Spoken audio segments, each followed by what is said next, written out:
दी public, एकदम बढ़िया। तो कैसे हैं आप सभी लोग? उम्मीद करता हूं सभी कोई स्वस्थ होंगे, मस्त होंगे, अपनी पढ़ाई लगातार जारी रखेंगे।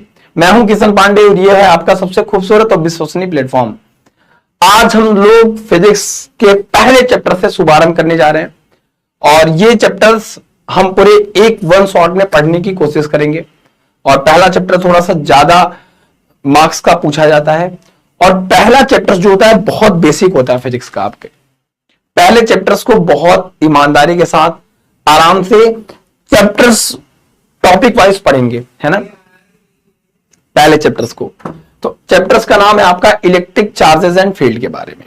इस चैप्टर का फ्लो कैसा रहेगा, इस चैप्टर्स में क्या क्या चीजें इंपॉर्टेंट है, सब कुछ आपको इस वीडियो में मिलने वाला है। तो अगर आप चैनल पे नए हैं तो चैनल को प्लीज सब्सक्राइब कर लीजिएगा और चैनल से जुड़ जाइएगा, क्योंकि अब आपकी क्लासेस रेगुलर बेसिस पे आपको मिलने वाली है।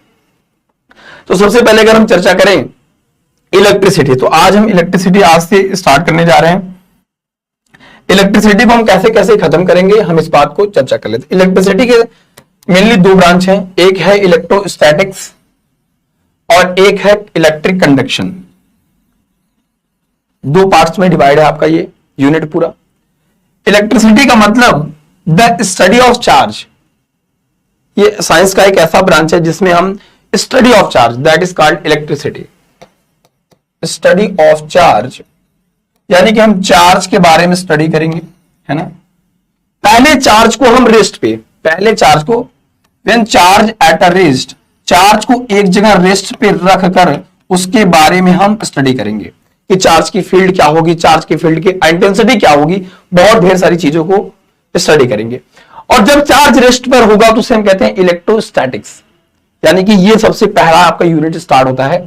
और पहले यूनिट में, यूनिट फर्स्ट में दो चैप्टर्स आते हैं। एक आता है इलेक्ट्रिक चार्जेस एंड फील्ड्स जो हम स्टार्ट करेंगे, उसके बाद दूसरा चैप्टर आता है इलेक्ट्रोस्टैटिक पोटेंशियल एंड कैपेसिटेंस। ये दो टॉपिक्स आते हैं। जब भी हमें बात करेगा इलेक्ट्रो का या फिर इलेक्ट्रिसिटी का, इसका मतलब हमें चार्ज के बारे में कह रहा है। Electric that is current, current का मतलब ही है चार्ज के बारे में। इलेक्ट्रो का मतलब है चार्ज और स्टैटिक्स का मतलब रुका हुआ, यानी कि at rest. The study of charge at rest is called क्या, इलेक्ट्रोस्टैटिक्स। और जब ये चार्ज मूव करेगा, यानी कि चार्ज मूविंग चार्ज होगा, चार्ज घूमेगा। अभी तक चार्ज रेस्ट में था, तो इसमें दो टॉपिक्स आपको मिलेंगे, इसे दो चैप्टर्स इसमें आपको मिलेंगे, इलेक्ट्रिक चार्जेस एंड फील्ड और इलेक्ट्रोस्टैटिक पोटेंशियल एंड कैपेसिटेंस। फिर हम चार्ज को भगा के, दौड़ा के, फिर उसके बारे में स्टडी करेंगे। क्या चार्ज अगर मूव कर रहा है तो क्या जनरेट कर सकता है, चार्ज अगर रेस्ट पे है तो आप सभी को पता है कि जब चार्ज रेस्ट पर होता है तो इलेक्ट्रिक फील्ड ओनली, और जब चार्ज मूविंग पर होगा तो इसमें सबसे जो इंपॉर्टेंट चैप्टर है आपका करंट इलेक्ट्रिसिटी। फिर यहां से आपकी नई यूनिट स्टार्ट होगी। फिर हम इसमें कई चीजों मूविंग चार्ज एंड मैग्नेटिज्म पढ़ेंगे, फिर magnetic effect of electric current पढ़ेंगे, फिर चार्ज और मैग्नेट को एक साथ पढ़ने की कोशिश करेंगे। बहुत मजा आने वाला है। तो शुरू से एकदम बेसिक टर्म से अगर आपने कभी कुछ नहीं पढ़ा है तो समझ लो कि फिर भी आप यहां से पढ़ के बहुत कुछ कर सकते। तो नोट्स बनाएंगे खुद से, नोट्स हमेशा अपना बनाना होता है। हालांकि इस क्लास की पीडीएफ आपको मिल जाएगी, लेकिन क्लास के टाइम्स अपने नोट्स बनाएं, वो ज्यादा एग्जाम के लिए बहुत फायदेमंद होता है। इस बात को ध्यान रखेंगे। अगर हम बात करें तो इन चैप्टर्स को हम पढ़ने वाले हैं। तो आज जो स्टार्ट होने वाला है वो है इलेक्ट्रिक चार्जेस एंड फील्ड। तो सबसे पहले हम ये चर्चा करेंगे कि चार्ज आखिर होता क्या है। चार्ज आखिर होता क्या, चार्ज किसे कहते हैं, चार्ज आखिर आया कहां से। चार्ज एक इंट्रिंसिक प्रॉपर्टी है किसी भी मास का। यानी कि अगर हम बात करें चार्ज की बेसिक डेफिनेशन से चर्चा करें कि इलेक्ट्रिक चार्ज किसे कहते हैं, तो चार्ज कुछ अलग से है नहीं, चार्ज एक प्रॉपर्टीज है। तो चार्ज की अगर हम डेफिनेशन के तौर पे चलने की कोशिश करें तो charge is the fundamental property of the substance due to which it is possible for them to exert electric force and to respond to electrical force. यानी कि अगर हम बात करें तो चार्ज एक इंट्रिंसिक प्रॉपर्टीज है किसी मास का। Charge always comes with mass. अगर इसके बारे में बहुत छोटा सा हम चर्चा करने की कोशिश करें, charge always comes with mass. Charge always comes with mass. Comes with mass. जो चार्ज होता है हमेशा किसी पार्टिकल के यानी किसी सब्सटेंस के से आता है, किसी मास से आता है। यानी कि जब मास नहीं है, without mass charge has no existence, charge का कोई एग्जिस्ट नहीं है। अगर मास नहीं है तो चार्ज नहीं है, क्योंकि ये चार्ज कहां से आएगा, मास से आएगा। अभी इन दोनों के बारे में हम कंपेयर भी करेंगे, बहुत बेसिक कंपेयर करेंगे कि चार्ज और मास में क्या डिफरेंस है। तो यानी कि आता कैसे, जैसे मान लीजिए हमारे पास बहुत बचपन में हमने बहुत कांड के होंगे, कंघी है, कंघी ने कॉम्ब है हमारा, और उसको ऐसे से बालों घिस लिया, फिर पेन ले लिया, कागज के छोटे छोटे टुकड़े को आप ले लीजिए। हमारे पास कंघी है, कंघी ले लिया, कागज के छोटे छोटे टुकड़े को आप किसी टेबल पे रख दीजिए, और इसको ऐसे घिसने के बाद जब इसके टुकड़े को, कागज के छोटे छोटे टुकड़े को पास ले जाएंगे तो इसके अंदर एक प्रॉपर्टी डेवलप हो जाती है जिससे ये इसको अट्रैक्ट करने लगता है। तो भाई सीधी सीधी बात है कि दिमाग में आया कि इसके अंदर कोई एक ऐसी प्रॉपर्टी अभी तक तो नहीं थी, लेकिन जैसे हमने इसको रब किया, फ्रिक्शन या ऐसे घिसा, तो ऐसे ही इसके अंदर एक प्रॉपर्टी डेवलप हो गई, इसके अंदर चार्ज आ गया। इसके अंदर जब चार्ज आ गया तो ये छोटे छोटे टुकड़े को क्या करने लगा, अट्रैक्ट करने लगा। क्या करने लगा, अट्रैक्ट करने लगा। हमने कहा कि चार्ज के अंदर क्या होता है, एक फोर्स लगता है। भाई अगर कोई भी चीज किसी चीज को खींच रही है या फिर अट्रैक्ट कर रही है तो इसका मतलब साफ सुथरी बात है कि उसके अंदर क्या हो रहा है कि कोई फोर्स लगा के ही तो अट्रैक्ट करेगी। तो चार्ज कुछ अलग चीज नहीं है। चार्ज को यह समझना बहुत जरूरी है कि अगर आपके आसपास कहीं भी कोई सब्सटेंस है, कोई मास है, कोई कंघी है, कोई पेन है, उसके अंदर आप चार्ज ला सकते हो, उसके अंदर चार्ज की प्रॉपर्टीज आ सकती है। तो चार्ज क्या है, electric charge is the fundamental property of substances, या फिर आप ये कह सकते हैं बहुत मोटे शब्दों में इंट्रिंसिक प्रॉपर्टी ऑफ सब्सटेंस, ऐसे भी कह सकते हैं, कोई इशू की बात नहीं है। तो सबसे पहले यह समझना बहुत जरूरी कि इलेक्ट्रिक चार्ज किसे कहते हैं। जब भी आप कोई भी टॉपिक पढ़ना स्टार्ट करिए, कोई भी चैप्टर्स पढ़ना स्टार्ट करिए, तो आपके दिमाग में सबसे पहले उसकी यूनिट क्या है, उस यूनिट के कितने पार्ट्स डिवाइड है, और उसमें क्या क्या चीजें इंपॉर्टेंट है, क्योंकि बहुत सी चीजें हैं जो आपको पढ़ने की जरूरत है। उसमें क्या क्या चीजें बहुत इंपॉर्टेंट है, इन सबको आपको सबसे पहले नोट करना पड़ेगा। कहने का मतलब यह है कि आपको माइंड मैप बनाना पड़ेगा मेरे भाई। माइंड मैप से चीजों को पढ़ो, है ना, तो चीजें आपके दिमाग में क्लियर होती रहेंगी कि हाँ हमको ये टॉपिक के बाद ये टॉपिक पढ़ना है, ये टॉपिक के बाद ये चैप्टर्स पढ़ना है, इसको कितने पार्ट में डिवाइड किया गया, इसके कितने डिवीजन है, हमें क्या पढ़ना है क्या नहीं पढ़ना है, बहुत सारी चीजें हैं, है ना। सिलेबस जानो, पैटर्न जानो, कैसे पढ़ना है कैसे नहीं पढ़ना है ना, ये बहुत जरूरी है आपके लिए जब भी आप पढ़ रहे हो, है ना। तो charge always comes with mass, charge हमेशा आता है, और चार्ज एक प्रॉपर्टीज है ना, कहीं अलग से नहीं आई हुई है, ठीक है।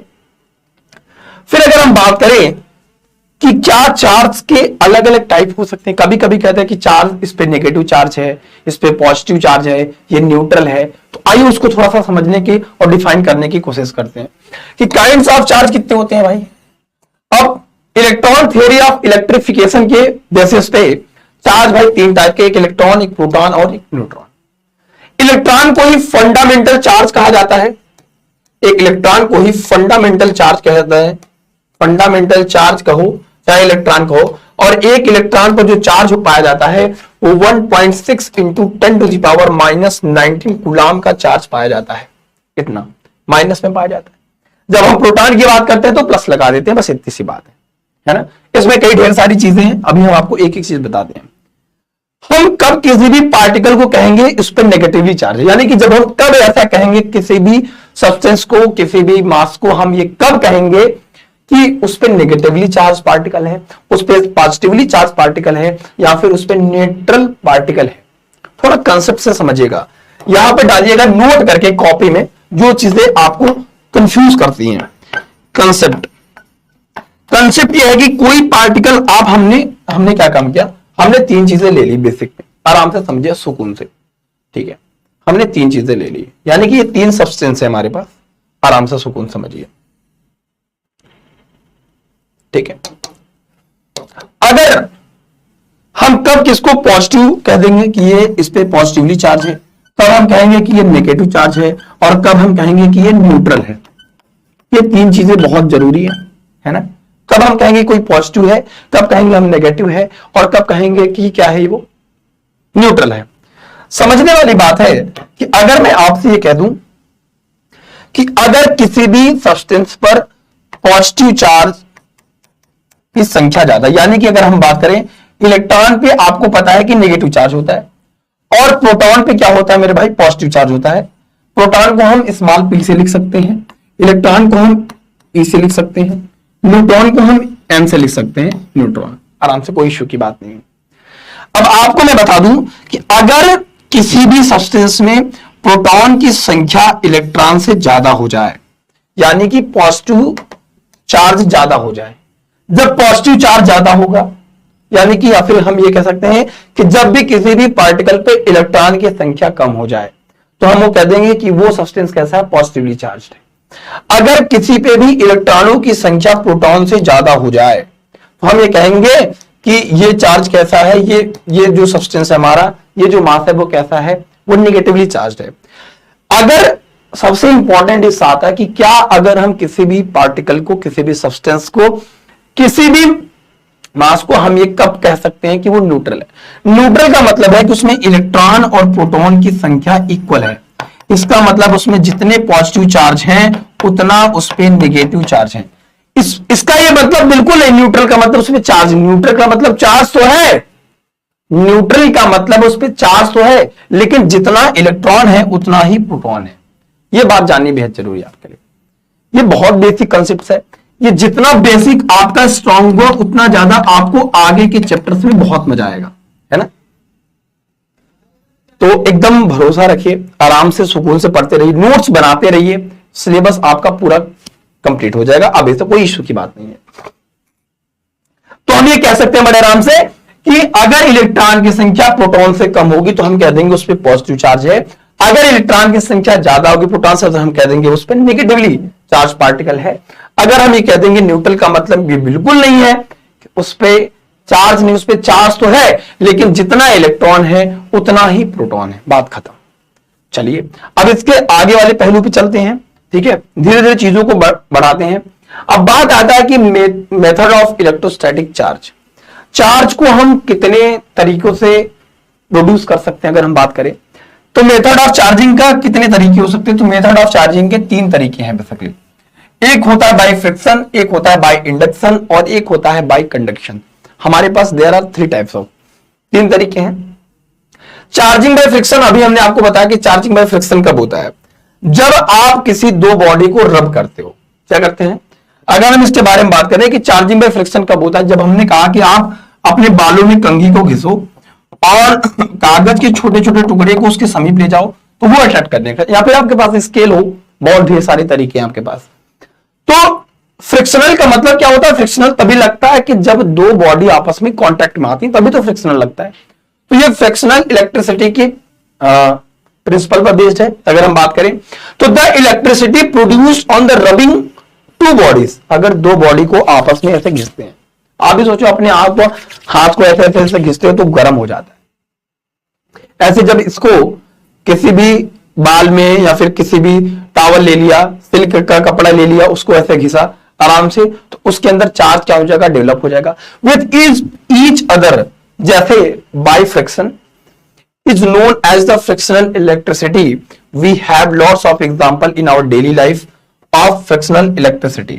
ऐसे बहुत ढेर सारे एग्जाम्पल्स हैं जो हमारे दैनिक जीवन में हम इस चीज को देख सकते हैं, पकड़ सकते हैं।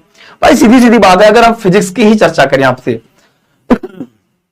तो the study of nature is called physics.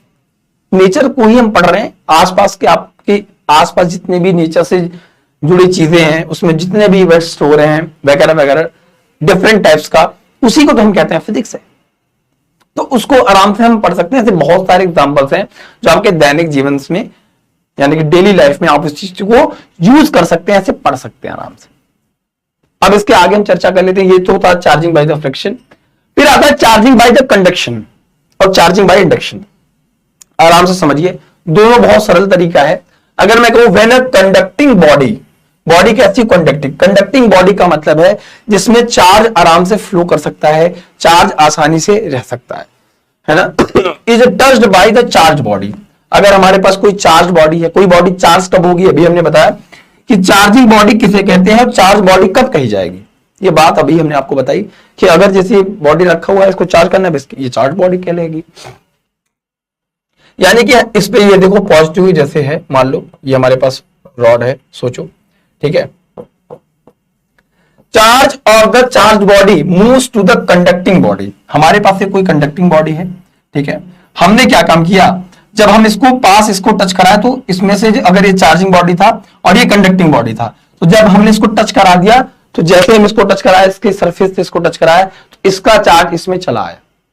क्योंकि भाई अगर आप इस चीज को सोचो, जैसे हमारे पास सिल्क का कपड़ा वगैरह है, अगर उसके रॉड को उसके समीप ले जाते हैं तो उसका चार्ज उसके ऊपर आ जाता है, तभी तो वो किसी भी चीज को अटैक करने की कोशिश करने लगती है। तो हम ये कह सकते हैं कि भैया जब हम किसी भी कंडक्टिंग बॉडी को टच कराते हैं किसी चार्जिंग बॉडी से, तो क्या होता है, सम चार्ज, कुछ ऐसे चार्ज होते हैं जो चार्ज बॉडी मूव्स, घूम जाते हैं या फिर चले जाते हैं कंडक्टिंग बॉडी में कुछ चार्ज आ गया, तो हम ये कह देंगे नहीं चार्ज हो गया, तो ये चार्जिंग ही तो हुआ, इसको कहेंगे चार्जिंग ही तो होना कहेंगे।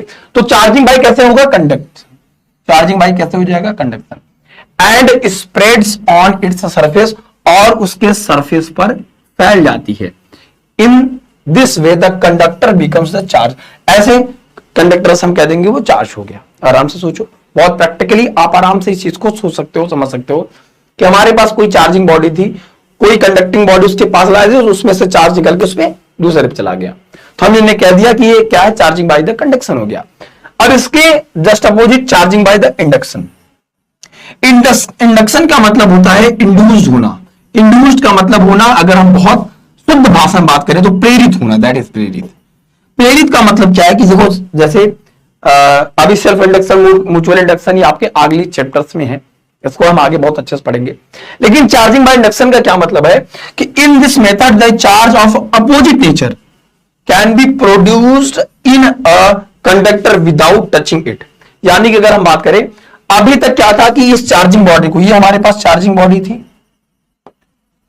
हमारे पास ये कौन सी बॉडी थी, चार्जिंग बॉडी थी। चार्जिंग बॉडी को जब तक हम टच नहीं कराया कि इसका चार्ज इसमें नहीं आया, लेकिन इसमें हमें क्या काम करना है, इसका ये प्रोसेस है मेरे भाई कि इसको टच नहीं कराना है। हमारे पास कोई ऐसी बॉडी है, सोचो, और ये चार्ज है समझो, बस हम इसके पास लेके चले आए, और पास लेके आए, ऑटोमेटिक इसमें चार्ज ट्रांसफर हो गया विदाउट टच किया। इसमें टच करना पड़ा, कंडक्शन को टच करना पड़ा, इसमें विदाउट टचिंग था, इसको बिना टच किए क्या हुआ, चार्ज होने लगा।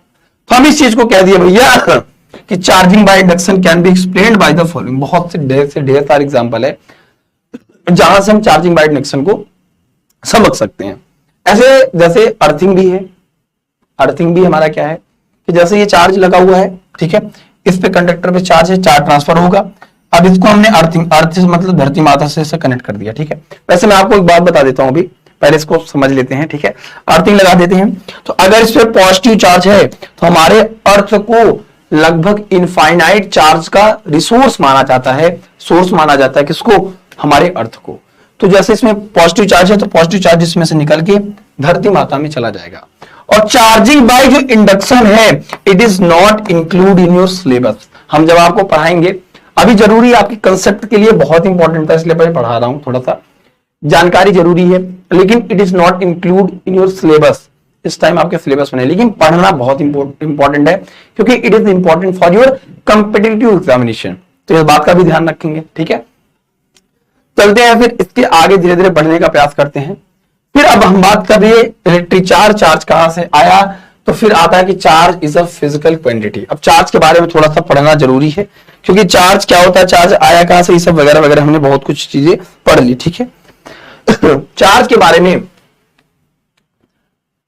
It is represented by, it is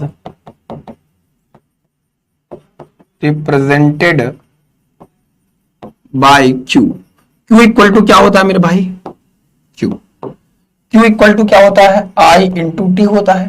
अगर हम इसकी वैल्यू निकालें, चार्ज की यूनिट निकालने की कोशिश करें, तो आप चार्ज की यूनिट निकाल सकते हैं। करंट का क्या हो जाएगा, एम्पियर, एम्पियर इंटू सेकंड कह लीजिए, चाहे आप चार्ज की जो यूनिट कहेंगे यस आई यूनिट। अगर आप इसकी यस आई यूनिट लिखेंगे तो इसकी यस आई यूनिट क्या लिखेंगे, कूलम, क्या लिखेंगे, कूलम और सी,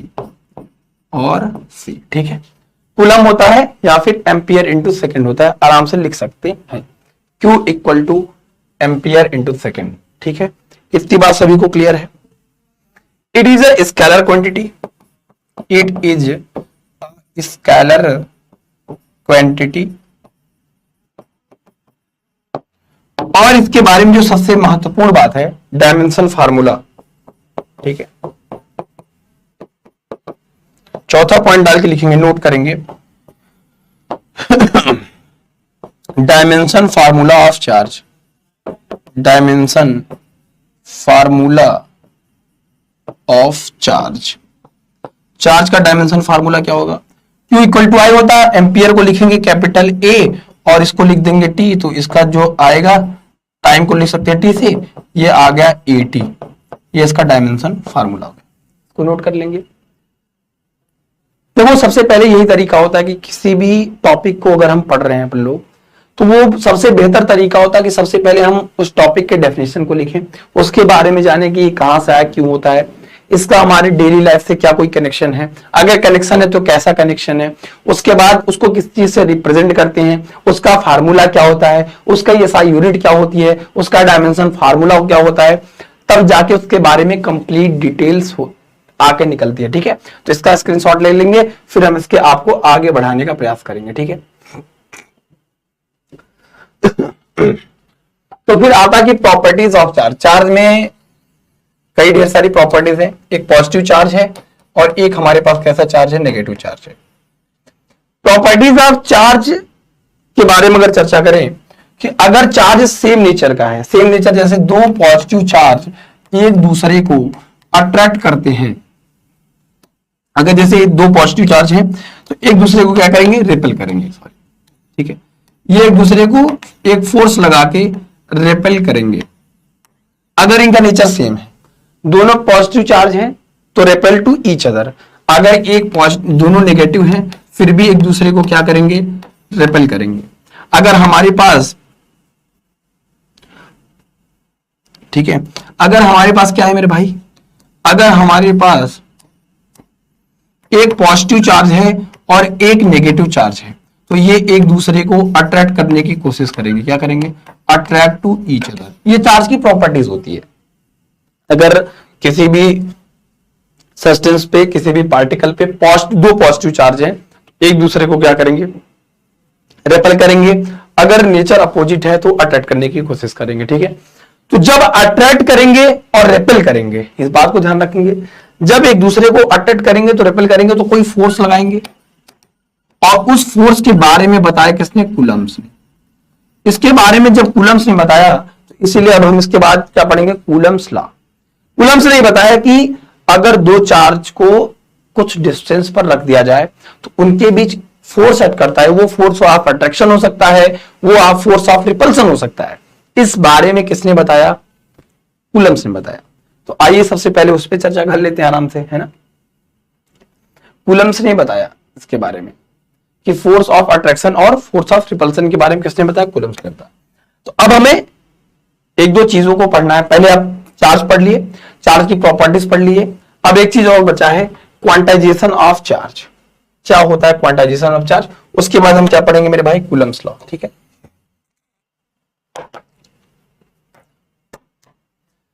क्वांटाइजेशन ऑफ क्या चार्ज है, Q बराबर क्या होता है, plus minus NE। Quantization of charge का मतलब है कि चार्ज जो होता है वो छोटे छोटे पैकेट, 2.5, पौना, 2.5, इन सब के डिपार्टमेंट में नहीं होता है। चार्ज एक मल्टीपल इंटीग्रल पार्ट ऑफ है, जो क्या होता है, पूरा होता है। एक इलेक्ट्रॉन होगा, 2 इलेक्ट्रॉन होगा, 4 इलेक्ट्रॉन होगा, 75 होगा, 100 होगा, 2.5, पौने 2.5 नहीं होगा। यानी कि अगर हम बात करें इलेक्ट्रॉन पर चार्ज जो होता है वो फंडामेंटल चार्ज ये होता है, ठीक है। अब इससे छोटा चार्ज जैसे क्वार्क वगैरह की, क्वार्क वगैरह भी है, लेकिन क्वार्क वगैरह भी इससे भी छोटे चार्ज हैं, ठीक है, इससे भी छोटे चार्ज हैं, लेकिन अभी उस पर स्टडी चल रहा है। जब वो आएगा तो हम आपको बता देंगे, हमारे तक आएगा, है ना। यानी कि अगर जैसे हम इसको फंडामेंटल चार्ज कहते हैं कि फंडामेंटल चार्ज सोचो कितना छोटा है, 10⁻⁻19, सोचिए कितना बहुत बहुत छोटा है लगभग।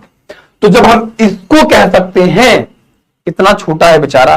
तो सोचो, अगर अपने दिमाग सोचो, इससे भी छोटे की स्टडी भी चल रही है क्वार्क वगैरह की, लेकिन क्वार्क अभी है नहीं, और अभी मतलब इस पे अध्ययन चल रहा, लगातार रिसर्च चल रहा है।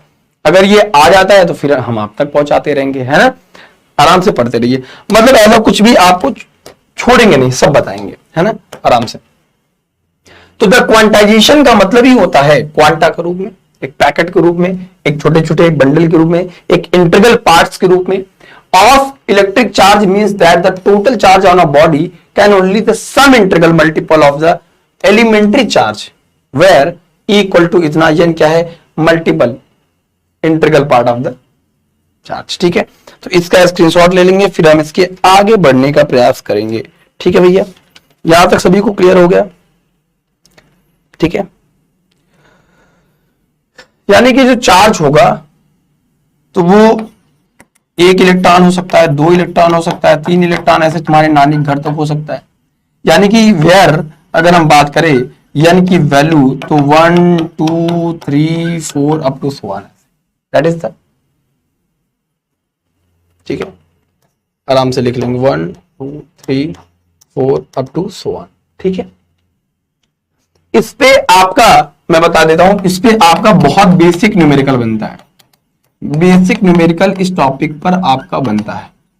ठीक है, चलिए अब इसके थोड़ा सा आगे बढ़ते हैं। अब भाई साहब आ गए कूलम्ब्स लॉ। कूलम्ब्स लॉ ने क्या बताया? कूलम्ब्स लॉ ही थे जिन्होंने ये बताया कि जो चार्ज की प्रॉपर्टीज होती है, कूलम्ब्स ने बताया कि जो चार्ज की प्रॉपर्टीज होती है और उनके अंदर फोर्स ऑफ अट्रैक्शन और force of repulsion between the 2 point charge, यानी कि उन्होंने बताया कि अगर हम किसी भी दो चार्ज को, चाहे वो पॉजिटिव चार्ज हो और चाहे वो नेगेटिव चार्ज हो, उन दोनों को एक स्मॉल डिस्टेंस आर पर रख दें, आर में रख दें, तो उनके बीच एक फोर्स लगता है। वो चाहे फोर्स किसी भी तरीके का हो सकता है, फोर्स ऑफ अट्रैक्शन भी हो सकता है और फोर्स ऑफ रिपल्सन भी हो सकता है। ठीक है, ये जो फोर्स लगा के ये अट्रैक्ट करते हैं या फिर एक दूसरे को रेपेल करते हैं चार्ज को, तो वो किन बातों पे डिपेंड करता है? According to this law, the force of attraction and repulsion between the 2 stationary point of charges. Stationary मतलब एक जगह रुका हुआ।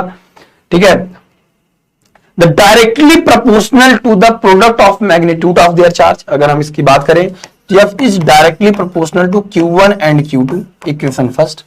Inversely proportional to the square of the distance between them, और इनवर्सली प्रोपोर्शनल होता है स्क्वायर ऑफ इट्स डिस्टेंस। ठीक है, अगर हम इस चीज की बात करने की कोशिश करें तो भाई जैसे जैसे अगर हम डिस्टेंस बढ़ाएंगे तो फोर्स ऑफ अट्रैक्शन और रिपल्सन कम लगेगा।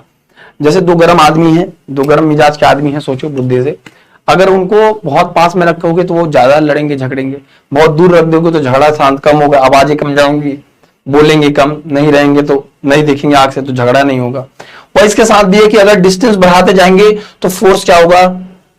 डिक्रीज होता जाएगा। अगर डिस्टेंस जितना मतलब पास रहेंगे, जितना इसके बीच की डिस्टेंस पास में रहेगी उतना ज्यादा इसमें फोर्स लगेगा। तो यह और डायरेक्टली प्रोपोर्शनल होता है magnitude of their charge. Charge का जो मैग्नीट्यूड होता है, जैसे 5 कूलम्ब का चार्ज है, 10 कूलम्ब का चार्ज है, 15 कूलम्ब का चार्ज है, जितने भी चार्जेस हैं। ठीक है, तो यहां से आता है यह इस from the equation first and second, from लिख सकते हैं ऐसे, from equation first and second, from equation first and second. तो क्या होगा? F is directly proportional to Q1 Q2 बटे R का स्क्वायर। अब प्रोपोर्शनल का साइन हटेगा तो कोई कांस्टेंट टर्म आएगा, तो यहां से आता है F equal to 1/4 pi epsilon naught Q1 Q2 upon में R का स्क्वायर हो जाएगा। ठीक है, इसको लिख लीजिए, यही कूलम्ब्स का लॉ है। ठीक है, अब इसमें जो एप्सिलॉन नॉट है, इसके बारे में इसकी यूनिट आती है रिलेटिव परमिटिविटी है, जो कि तो इसकी यूनिट क्या होता है, इसका डायमेंशन फार्मूला क्या होता है, इसकी वैल्यू कितनी होती है, ये सब वगैरह वगैरह आता है। तो सबसे पहले इसको लिख लेंगे, तो फिर हम इसके बारे में अब आपको बताते हैं कि रिलेटिव परमिटिविटी कैसे निकालते हैं। ठीक है, आराम से देखिएगा, सुकून से। ठीक है, ठीक है, अब हम आपसे चर्चा करते हैं इसके बारे में। ठीक है, हमने क्या लिखा? F equal to 1/4 pi epsilon naught Q1 Q2 upon में R का स्क्वायर, ठीक है, ये हमने लिखा। अब जैसे आता है कि एप्सिलॉन नॉट की वैल्यू क्या होती है। एप्सिलॉन नॉट की वैल्यू आपको कभी कभी जब भी न्यूमेरिकल आप सॉल्व करते हैं आपको उसमें दिया भी रहता है, और अगर नहीं भी दिया रहता है तो कैसे निकालेंगे आइए आराम से सुकून से देखते हैं, ठीक है। एप्सिलॉन नॉट की value 8.85 into 10 to the power minus में 12 होता है। अब इसकी हमें क्या निकालनी है मेरे भाई, यूनिट निकालनी है। तो यूनिट कैसे निकालेंगे, बहुत सिंपल चीज है, ठीक है, ठीक है।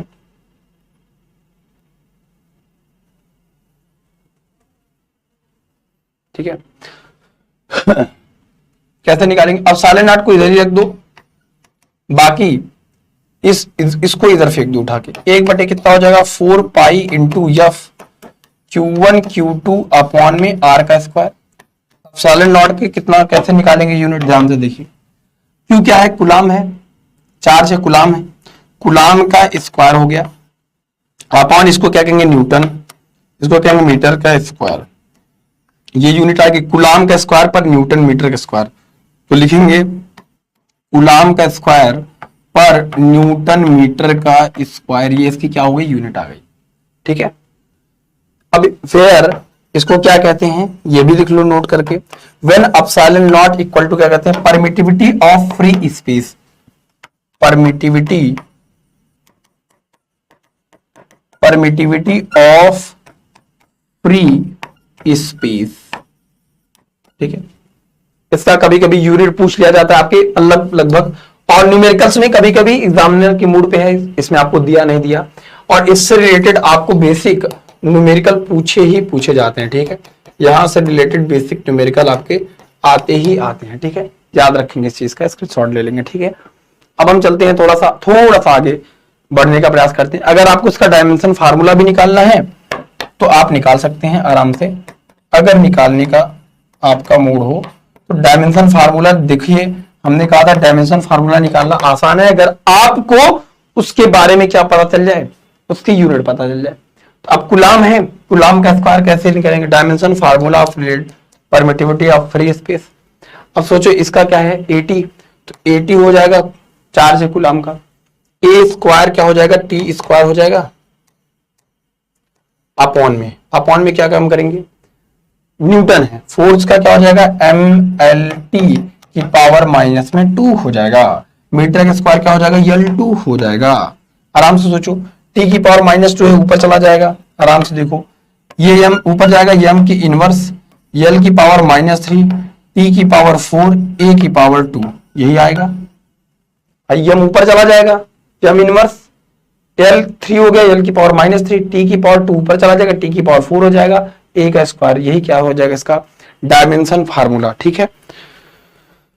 इसका डायमेंशन फार्मूला भी कभी कभी पूछ लिया जाता है, इसलिए मैंने आपको लिखवा दिया।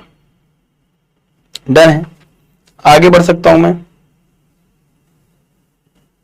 चलिए नोट कर लीजिए, ठीक है, फिर मैं आगे बढ़ने का प्रयास करता हूं, ठीक है भाई। अब बात आती है जब हमने चार्ज पढ़ लिया, चार्ज कहां से आता है वगैरह वगैरह, ये सब चीजें हम जब सब पढ़ लिए, अब आपके दिमाग में आना चाहिए एकदम सोर्स के अकॉर्डिंग, एकदम रिवीजन पे, ठीक है, कि इलेक्ट्रिक फील्ड किसे कहते हैं, कंसेप्ट ऑफ इलेक्ट्रिक फील्ड। भाई सोचो अगर कोई चार्ज है और उसके अंदर फोर्स ऑफ अट्रैक्शन है, फोर्स ऑफ रिपल्सन है, वो आसपास की चीजों को जब उसके एक फील्ड में जाते हैं तो अट्रैक्ट कर रहे हैं, तो एक फील्ड में, ऐसा नहीं कि चार्ज रखा चौराहे पे और आप यहां बैठे हैं तो चार्ज अट्रैक्ट कर रहेगी आपको, ऐसा तो है नहीं, चार्ज का एक फील्ड होगा। तो अगर चार्ज रेस्ट पर कहीं रखा है, वो इलेक्ट्रिक फील्ड जनरेट कर रहा है, तो इलेक्ट्रिक फील्ड किसे कहते हैं।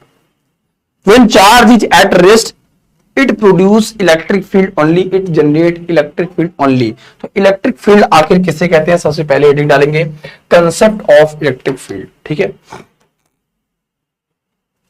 अगर हम बात करें कि चार्ज किसे कहते हैं, कि चार्ज का फील्ड क्या होता है, अगर हम बात करें कि भाई साहब चार्ज अपने आसपास एक फोर्स एक्सपीरियंस करता है, अगर कोई चार्ज रखा है, पॉजिटिव चार्ज ही रखा है, तो अपने आसपास एक चारों तरफ फील्ड, एक फोर्स एक्सपीरियंस करता है, उसी को हम क्या कहते हैं, इलेक्ट्रिक फील्ड कहते हैं, उसे हम क्या कहते हैं, इलेक्ट्रिक फील्ड कहते हैं, चार्ज का इलेक्ट्रिक फील्ड, ठीक है। ये कंसेप्ट ऑफ इलेक्ट्रिक फील्ड है, ठीक है। द चार्ज क्यू, यहां पे 4 लिख दिया कंप्यूटर महोदय ने, the charge Q produces a physical condition its surrounding, एक ऐसा कंडीशन चारों तरफ अपने सराउंडिंग में वो करता है space, this physical condition is called electric field and when some other charge q naught is placed in the field it experience an electrical force. जैसे अगर कोई चार्ज है वो आसपास अपने फील्ड में या फिर अपने रीजन में क्या काम करता है, एक फील्ड जनरेट करता है। अगर हमारे पास इसके पास कोई टेस्ट चार्ज ले जाते हैं तो कोई अगर वो फोर्स एक्सपीरियंस कर सकता है तो उसे हम क्या कहते हैं, इलेक्ट्रिक फील्ड, जहां पे वो फोर्स को एक्सपीरियंस करता है उसका एक फील्ड होगा, सीधी सीधी बात है।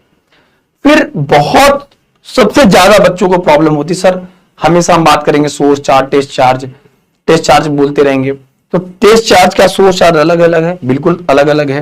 तो टेस्ट चार्ज किसे कहते हैं और सोर्स चार्ज किसे कहते हैं, आइए हम इस बात को थोड़ा समझते हैं, ठीक है।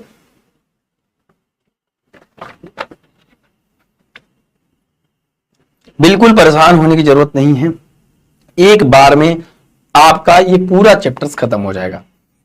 बेसिकली मैं प्रयास करूंगा कि इस चैप्टर्स को एक बार में खत्म कर दूं, नहीं तो मैं ये करूंगा कि इलेक्ट्रिक चार्जेस एंड फील्ड एक बार में खत्म कर दूंगा। दूसरे बारे में इलेक्ट्रिक फ्लक्स तथा गॉस थ्योरम भी चूंकि एक इंपॉर्टेंट चैप्टर्स रोल प्ले करता है आपके एग्जामिनेशन में, तो पहले हम इसको खत्म करेंगे एक पार्ट में, जहां तक हम फील्ड और डायपोल तक पढ़ेंगे, उसके बाद हम फ्लक्स और गॉस का थ्योरम दूसरे लेक्चर्स में पढ़ के इसको चैप्टर को खत्म करेंगे विद न्यूमेरिकल। दूसरे में पहले और दूसरे चैप्टर से रिलेटेड न्यूमेरिकल भी लेंगे। That charge whose electric field has to be studied is known as a source charge. Source charge क्या होता है, जिसके बारे में हम स्टडी करते हैं। सोर्स चार्ज आखिर में बहुत से बहुत ताकतवर होता है ना, जहां पे रख के उसके फील्ड के बारे में, उसके वगैरह वगैरह दुनियादारी के बारे में चर्चा करते हैं। और टेस्ट चार्ज क्या होता है, टेस्ट चार्ज मतलब किसी चीज का टेस्टिंग कर रहे हैं हम, तो भाई टेस्ट चार्ज को हम हमेशा बहुत छोटा लेते हैं। जैसे आप कभी सोचो कि आप जब कैलकुलेशन करते हो, लिट करते हो, जब कोई भी मैथ्स के आप स्टूडेंट हो या फिर बायो के किसी चीज के स्टूडेंट हो, तो आपने ये बेसिक टर्म देखा होगा कि जब भी हम किसी चीज को लिट करते हैं यानी कि मानते हैं, तो हमेशा बहुत छोटी चीज मानते हैं, या तो 0 मानेंगे x को, या फिर उसकी वैल्यू -1 मानेंगे या -2 ऐसे मानते हैं ताकि हमारा कैलकुलेशन आ जाए। अरे 100 मानेंगे फिर भी तो आएगा, लेकिन हमें भोर हो जाएगा, सुबह हो जाएगा उसको लाते लाते, इस वजह से उसको हम बहुत छोटा मानते हैं। तो वही चीज है, जब टेस्ट चार्ज लेते हैं हम, it is that infinitely small charge, बहुत स्मॉल चार्ज होता है, और इसको हम टेस्ट चार्ज को क्यू नॉट से लिखते हैं। कभी भी आपको इसके नीचे नॉट देखने को मिल जाए, इसको q naught present, small charge whose presence जो उपस्थित होता है does not affect the presence of other charge, जिससे कोई अदर चार्ज रखा हो तो वो बहुत ज्यादा इफेक्ट नहीं डालता है, ठीक है। Of which we can study the field of other charges, इससे हम दूसरे चार्ज के, जैसे इसको इधर पास लाएंगे तो इसको अट्रैक्ट करेगा, हम पता चल जाएगा भैया कि हाँ इसमें पॉजिटिव चार्ज है कि नेगेटिव चार्ज है। लेकिन इसके अंदर ऐसा कुछ बहुत बड़ा फील्ड नहीं होता बेचारे के अंदर, क्योंकि बहुत स्मॉल चार्ज है, मतलब मैग्नीट्यूड में बहुत बेचारा छोटा है, चिंदी चोर बबुस्सा वाला हाल स्थिति है इसका, तो बहुत छोटा, वो कितने लोग को अट्रैक्ट करेगा, मरता क्या ना करता, वो क्या करेगा बेचारा। तो सोर्स चार्ज और डिस्चार्ज में थोड़ा डिफरेंस होता है ना, इस बात को हमेशा ध्यान रखेंगे। इन सब टर्म का यूज होता है पूरे, अभी आपको जब भी पूरा चार्ज पढ़ेंगे तो उसमें पूरे आपकी जरूरत पड़ेगी, ठीक है। फिर आती है बात इंटेंसिटी ऑफ इलेक्ट्रिक फील्ड, सबसे इंपॉर्टेंट चीज है ना, क्योंकि अब यहां से आपका जो चीजें डेरिवेशन है, इंपॉर्टेंस है, यहां से चीजें अब अध्याय, तो अभी तक हम पूरा आपका बेस बना रहे थे। कहते हैं ना कि वो आधार जितना मजबूत होगा, बेस जितना मजबूत होगा, बिल्डिंग उतनी शानदार खड़ी होगी, तो बस वही चीज है। तो आइए इसके आगे थोड़ा सा प्रयास करते हैं। फिर आती है बात intensity of electric field at any particular point. Intensity of electric field, सबको आवाज आ रही भाई, डन है सब कुछ, एवरीथिंग, चलो। The intensity of electric field at any particular point in the electric field is equal to the force experience by the unit quantity presented by E. यानी कि अगर इसकी डेफिनेशन बात करें, it is represented by E, it is the vector quantity, E equal to F upon में Q not.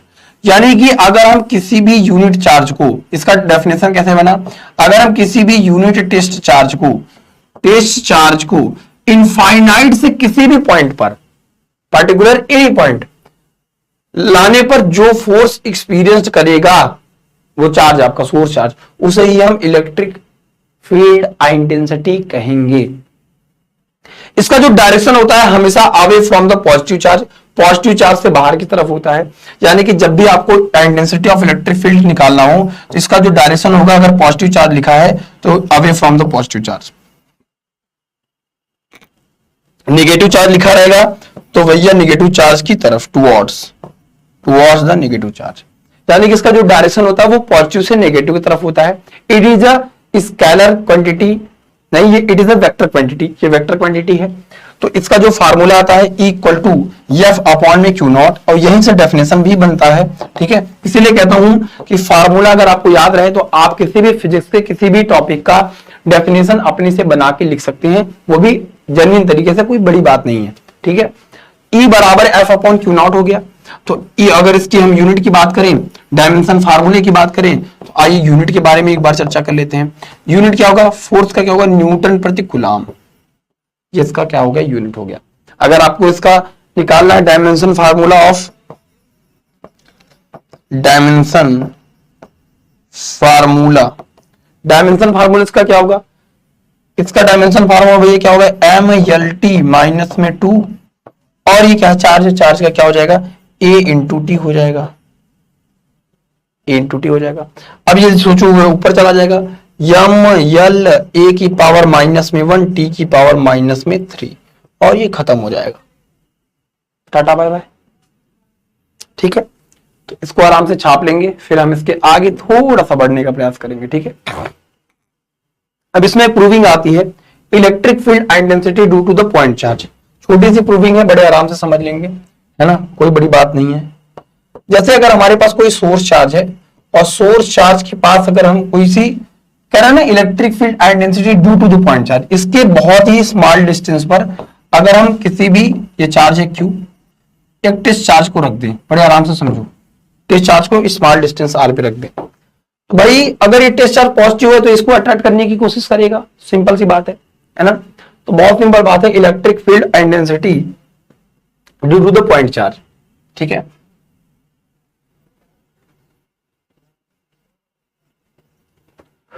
लिखेंगे let a test charge placed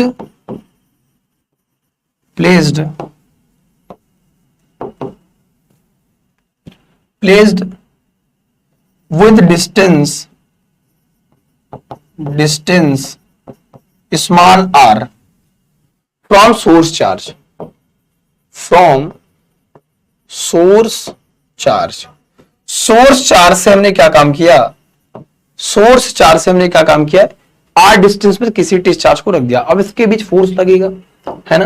अब आप सोचो कि ये चार्ज जो है ये एक अपना फील्ड बेचारा जनरेट करेगा, चारों तरफ फील्ड जनरेट करेगा।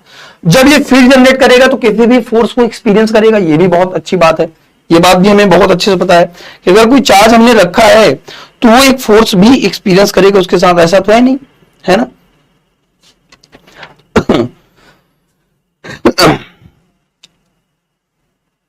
तो आइए उसके बारे में चर्चा कर लेते हैं। ठीक है, तो हमने क्या काम किया, बहुत ही स्मॉल कुछ ही डिस्टेंस पे एक स्मॉल पॉजिटिव डिस्चार्ज ले लिया, ठीक है। फोर्स एक्ट बिटवीन देम, लिखेंगे फोर्स एक्ट बिटवीन देम, उनके बीच फोर्स लगना स्टार्ट होगा। According to the Coulomb's law, F equal to 1 upon में 4 pi epsilon naught Q into q naught upon में R का स्क्वायर हो जाएगा। इसको इक्वेशन फर्स्ट मान लेंगे। ठीक है, फोर्स एक्सपीरियंस बाय, अब कौन फोर्स एक्सपीरियंस कर रहा है, ये बेचारे भाई साहब कर रहे हैं, क्योंकि टेस्ट चार्ज तो बहुत छोटा होता है। अभी हमने आपको बताया टेस्ट और सोर्स चार्ज में क्या अंतर होता है। अब ये जो यूनिट चार्ज है इसके पास अपना कोई निजी, अपना कोई एरिया नहीं है भाई साहब के पास, तो ये क्या फोर्स एक्सपीरियंस करेंगे, तो ये एक्सपीरियंस करेगा force experience bye source charge, force experience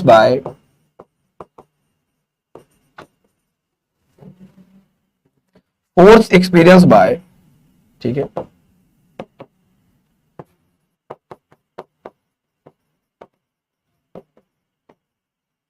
by plus Q charge, अगर हमने कह दिया प्लस क्यू चार्ज,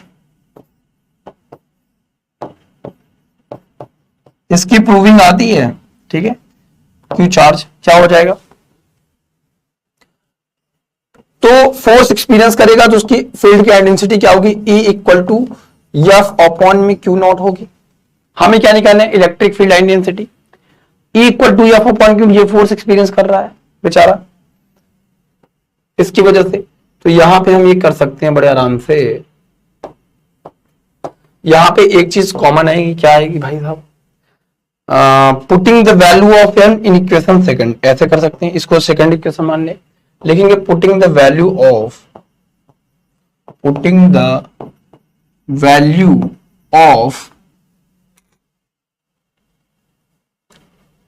एफ इन इक्वेशन सेकंड रखते हैं। तो इलेक्ट्रिक फील्ड इंटेंसिटी क्या आएगी, एफ की वैल्यू क्या है, 1/4 pi epsilon naught Q into q naught upon में आर का स्क्वायर अपॉन में नीचे क्या है, क्यू नॉट है। अब आप आराम से देखिए सुकून से, ये खत्म हो गया। हमारे पास क्या आया, electric field intensity due to 0.4 1/4 pi epsilon naught Q upon में सिर्फ आर का स्क्वायर, और ये खत्म हो गया। इसको छाप लेंगे आराम, सिंपल है। इसकी प्रूविंग भी सिंपल है। लैंग्वेज आपको ऐसे ही लिखना है, बहुत सिंपल भाषा में जैसे आप लिख पाए, है ना, कोई बड़ी इशू की बात नहीं है। मुझे नहीं लगता है कि यहां तक किसी को तकलीफ आई होगी। अब मैं यहां से थोड़ी देर के लिए बगल होऊंगा, तुरंत स्क्रीनशॉट लीजिएगा, फिर हम इसके आगे बढ़ेंगे, ठीक है मेरे भाई। अब कह रहा है कि electric field intensity due to the continuous charge distribution. Continuous charge distribution का जो वाकई में मतलब है वो एप्लीकेशन ऑफ गॉस थ्योरम में है, ये वाकई है। लेकिन चार्ज का डिस्ट्रीब्यूशन आप जानते रहिए, वो बहुत जरूरी भी है। चार्ज का डिस्ट्रीब्यूशन जो वाकई में आपको नजर में पड़ेगा, वो आपको वाकई में कहां, एप्लीकेशन ऑफ गॉस थ्योरम इसका यूजेस पड़ेगा, ये भी मैं आपको बता दे रहा हूं, ठीक है। ये वाकई में बहुत से चीजें उसी टाइम ही पढ़ाई जाती है, उस टाइम थोड़ा सा आपको बताया जाएगा। लीनियर 3 तरीके से होता है, एक लीनियर चार्ज और एक वॉल्यूम चार्ज और एक सरफेस चार्ज। लीनियर चार्ज का मतलब क्या है कि जैसे आपके पास कोई स्ट्रेट वायर है या फिर कोई लॉन्ग कंडक्टिंग वायर है, उस पर जब आप चार्ज को डिस्ट्रीब्यूट करते हैं तो चार्ज इक्वली डिस्ट्रीब्यूट हो जाता है एक लाइन के रूप में।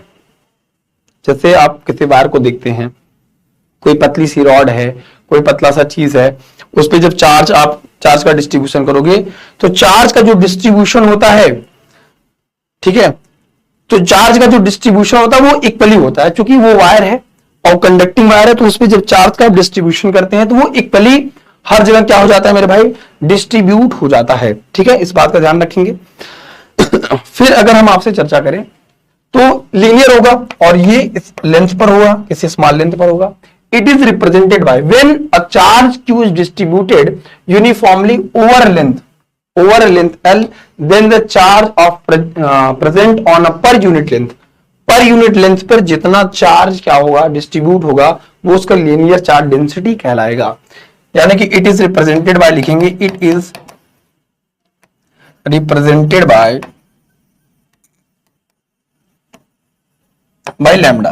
तो लैम्डा इक्वल टू क्या होता है, Q बाई L आता है। अगर इसको भी आप डेफिनेशन जो बनी है उसको यहां से बनी है, यूनिट इसको मान लेंगे तो यूनिट लेंथ पर किसी भी कंडक्टिंग वायर है, अगर हमारे पास कोई भी चीज है तो किसी भी यूनिट लेंथ पर जितना चार्ज का डिस्ट्रीब्यूशन होगा वो उसका लीनियर चार्ज डेंसिटी कहलाएगा। सिंपल बात है। लीनियर चार्ज डेंसिटी हम समझ गए। It is represented by lambda equal to Q by L। अगर आपको इसका डेफिनेशन लिखना है, डेफिनेशन आराम से इस चीज से लिख सकते हैं। डेफिनेशन अगर आपको फार्मूला पता चल जाए तो इसको लेंथ को क्या कर लेंगे, यूनिट कर लेंगे। यूनिट लेंथ पर जितना चार्ज डिस्ट्रीब्यूट होगा उसको हम लीनियर चार्ज डेंसिटी कहेंगे, बड़े आराम से, ठीक है। अगर इसकी यूनिट लिखनी है तो चार्ज की क्या हो जाएगी, कूलम, और लेंथ की क्या हो जाएगी, मीटर, कूलम प्रति मीटर, आराम से कर सकते हैं, coulomb per metre. Surface charge density की बात करें तो हमारे पास जैसे कोई सरफेस है, जैसे मान लो हमारे पास ये रिमोट है, सपोज मान लीजिए। अब इस रिमोट पे अगर हम चार्ज का डिस्ट्रीब्यूशन कर दें तो चार्ज इक्वली क्या हो जाएगा, पूरे सरफेस पर डिस्ट्रीब्यूट हो जाएगा। तो हम कह देंगे कि मेरे भाई सरफेस चार्ज डेंसिटी, और सरफेस चार्ज डेंसिटी किसे कहते हैं, it is represented by sigma equal to क्या होता है, Q बाई A। यानी कि यूनिट एरिया पे अगर हम इसकी डेफिनेशन लिखने की कोशिश करें, यूनिट एरिया पे जितना चार्ज डिस्ट्रीब्यूट होगा एक किसी यूनिट एरिया पे, मतलब ये तो जैसे मान लो हमारे पास ये सरफेस है, तो ये सरफेस है सर, ये तो पूरा एरिया हो गया इसका। लेकिन अगर हम इसके सरफेस चार्ज डेंसिटी की बात करेंगे तो किसी एक यूनिट एरिया, मतलब यूनिट एरिया का मतलब है कि 1 metre square, that is unit area. 1 metre square पर जितना चार्ज डिस्ट्रीब्यूट होगा उसे हम सरफेस चार्ज डेंसिटी कहेंगे। तो तो it is represented by sigma equal to Q by R, यहां से भी लिख सकते हैं, कोई इश्यू की बात नहीं है। तो when charge Q is distributed uniformly over a surface area, then the charge present on the per unit area is called surface charge density. फिर आता है वॉल्यूम चार्ज डेंसिटी। अब वॉल्यूम के लिए जैसे मान लो आपके पास कोई स्फेरिकल ऐसे सरफेस है, कोन का, जैसे आइसक्रीम वगैरह आप खाते हैं, और चार्ज इसके यहां पे ऐसे डिस्ट्रीब्यूट है, ठीक है। अब इसके यूनिट वॉल्यूम पर जितना चार्ज का डिस्ट्रीब्यूशन होगा उसको हम कह देंगे क्या मेरे भाई, वॉल्यूम चार्ज डिस्ट्रीब्यूशन कह देंगे, ठीक है। It is represented by rho, it is represented by rho, ठीक है। रो इक्वल टू क्या हो जाएगा, Q बाई V, यानी कि यूनिट वॉल्यूम पर जितना चार्ज का डिस्ट्रीब्यूशन होगा उसको हम क्या कह देंगे, वॉल्यूम चार्ज डेंसिटी कह देंगे। क्या कह देंगे, वॉल्यूम चार्ज डिस्ट्रीब्यूशन कह देंगे, ठीक है। When a charge Q is distributed uniformly in a volume V, then charge present in the unit volume is known as the volume charge density, है ना। तो ये चार्ज का डिस्ट्रीब्यूशन है, इसका जो भी यूजेस है आपका, ये आपको पूरा मिलेगा इसका एप्लीकेशन ऑफ गॉस थ्योरम में, है ना। एप्लीकेशन ऑफ, जब हम पढ़ेंगे Gauss theorem, application of Gauss theorem में इसका यूज है पूरा, वहां पे हम आपको इनफाइनाइट सीट लेंगे, वहां पे इंटेंसिटी निकालेंगे वगैरह वगैरह, ठीक है, वहां पे इसका इस्तेमाल होगा, लेकिन इसके बारे में आप जानते रहिए, ठीक है। फिर आता है कि इलेक्ट्रिक लाइन ऑफ फोर्स, इसकी प्रॉपर्टीज कभी कभी आपके एग्जामिनेशन में आ जाती है लिखने को, तो उस बात को ध्यान देंगे। इलेक्ट्रिक लाइन ऑफ फोर्स कैसे कहते हैं, an electric line of force is imaginary line, यानी आपको दिखती नहीं, ये इमेजिनरी लाइन है। कॉन्टिन्यूअस एंड स्मूथ लाइन और curves which traced out by the isolated positive charge, जैसे हमारे पास ऐसे कोई पॉजिटिव चार्ज है, नेगेटिव चार्ज है, ठीक है, और ये पॉजिटिव चार्ज से निकल रही है, इसे नेगेटिव चार्ज में बेचारी क्या हो जा रही है, चली जा रही है।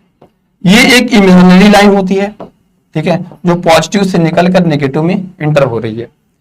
इसकी जो प्रॉपर्टीज होती है वो आपको लिखने के लिए आता है ना। इसकी जो प्रॉपर्टीज होती है कि इलेक्ट्रिक फील्ड लाइंस या फिर electric lines of force never intersect to each other, never intersect to each other, why, ये रीजन पूछा जाता है, एनसीईआरटी का भी सवाल है, ऐसा क्यों होता है कि दो इलेक्ट्रिक फील्ड लाइंस एक दूसरे को इंटरसेक्ट क्यों नहीं कर सकती, व्हाई। अगर हम इस बारे में चर्चा करें तो जो इलेक्ट्रिक लाइन ऑफ फोर्स है, जैसे आपको ये दिख रहा है, और अगर हमें किसी भी पॉइंट पर इसका डायरेक्शन निकालना हो तो उस पॉइंट पे हम एक टेंजेंट लाइन ड्रॉ कर देंगे, जो टेंजेंट लाइन का डायरेक्शन होगा। टेंजेंट लाइन का मतलब क्या है, जैसे कोई लाइन गया है, इसके किसी भी एक पर्टिकुलर पॉइंट पे वैसे आप खींच दो, लाइन खींच दो, तो ये क्या है, टेंजेंट लाइन, इसको टच करके जा रही है, इसी को कह देंगे टेंजेंट लाइन। और जब टेंजेंट लाइन का जो डायरेक्शन होगा वही इलेक्ट्रिक फील्ड इंटेंसिटी का डायरेक्शन होगा।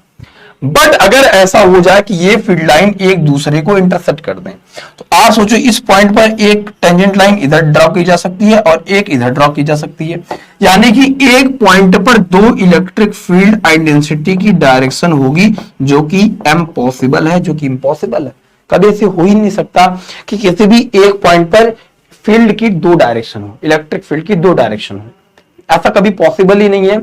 इसलिए हम इस चीज को कहते हैं कि in an electric line of force is an imaginary continuous, ये कॉन्टिन्यूअस होता है ना, और इमेजिनरी होता है, ये पॉजिटिव से निकलती है नेगेटिव में चली जाती हैं, इंटर करती हैं, और इसका जो डायरेक्शन होता है वो पॉजिटिव से नेगेटिव की तरफ होता है, और ये never intersect to each other. इसकी प्रॉपर्टीज आपको लिखने को आती है, आराम से समझते रहेंगे, ठीक है। फिर हम ये पार्ट ऑफ रखता है बेसिकली, है ना, तो ये इसके कई ढेर सारी प्रॉपर्टीज है। Electric line of force due to isolated positive point charge, ये पॉजिटिव चार्ज के कारण होता है। Electric line of force due to the isolated negative point charge, जैसे आप सोचो कि अगर हमारे पास ये पॉजिटिव है तो आपको जो इलेक्ट्रिक फील्ड लाइन मिलेगी वो ऐसे देखने को मिलेगी, ठीक है। अगर आपको नेगेटिव चार्ज है तो आपको ऐसे देखने को मिलेगी, ये लाइंस ऐसे देखने को मिलेंगी, ठीक है, नेगेटिव चार्ज की तरफ देखने को मिलेगी। फिर आता है electric line of force due to the two equal and opposite point charge, जब दो इक्वल और अपोजिट पॉइंट चार्ज है, जिसे हम इलेक्ट्रिक डायपोल कहते हैं। इलेक्ट्रिक डायपोल क्या होता है अभी हम आप इस चीज को समझाएंगे आपको, ठीक है। Electric lines of force due to the two equal and positively point charge. अगर हम इस बात की चर्चा करें कि what is the electric dipole, जब डायपोल किसे कहते हैं, इलेक्ट्रिक डायपोल किसे कहते हैं भैया, जब दो चार्ज सेम नेचर के, ठीक है, कहता हो सेम मैग्नीट्यूड के, मैग्नीट्यूड क्या हो, सेम हो, सेम मैग्नीट्यूड के, मैग्नीट्यूड सेम हो, ठीक है, और इनका जो नेचर हो वो अपोजिट हो, क्या हो, नेचर हो मेरे भाई साहब अपोजिट हो, तो ऐसा सिस्टम क्या कहलाता है, डायपोल कहलाता है। जैसे एक प्लस क्यू चार्ज है और एक माइनस क्यू चार्ज है, इसको बहुत ही मिनिमम डिस्टेंस पे, जिसकी बीच की डिस्टेंस 2l मानी जाती है, इसको हम क्या कह देंगे, जैसे आप मान लो 5 माइक्रोकूलम का प्लस चार्ज है और 5 माइक्रोकूलम का ही माइनस चार्ज हो, नेचर अलग अलग हो और बहुत ही मिनिमम डिस्टेंस पे, ये डिस्टेंस हमने बहुत दिखा दी लेकिन इससे भी बहुत मिनिमम डिस्टेंस पर होता है, तो उसे हम डायपोल कहते हैं, ठीक है। इस बात को याद रखेंगे, इसमें कई ढेर सारे केसेस बनते हैं। आइए अब इसके डेफिनेशन को समझ लेते हैं, ठीक है। हेडिंग डालेंगे इलेक्ट्रिक डायपोल, क्या होता है electric dipole, what is electric dipole, ठीक है, इस चीज को लिखेंगे और समझेंगे आराम से। Electric dipole is a system, एक ऐसा सिस्टम होता है of two equal and opposite charges q and minus में q situated at a small distance 2l from the each other. It is represented by p equal to क्या होता है 2l into q। ऐसा system होता है electric dipole, एक plus q और एक माइनस q जब बहुत ही स्मॉल डिस्टेंस यानी कि 2l डिस्टेंस पर सिचुएटेड होते हैं, स्थिर होते हैं, रखे होते हैं, ठीक है, याद रखेंगे। That is called the electric dipole, ठीक है।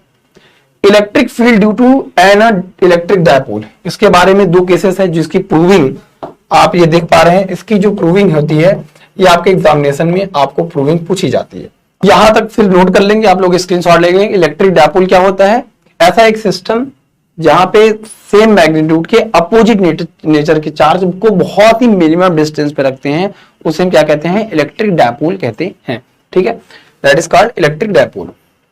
चलो अब बारी आती है हमारा electric dipole, electric field due to an electric dipole.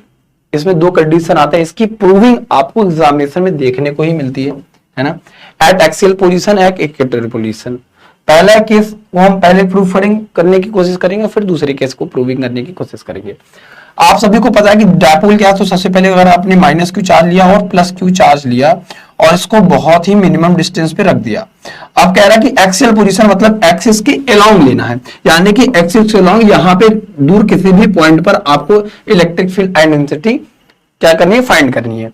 या फिर जब आपको बोलेगा इन डाउन पोजीशन या फिर broad side on the position या फिर कह देगा कि इक्वेटोरियल पोजीशन, है ना, तीनों एक ही बात है।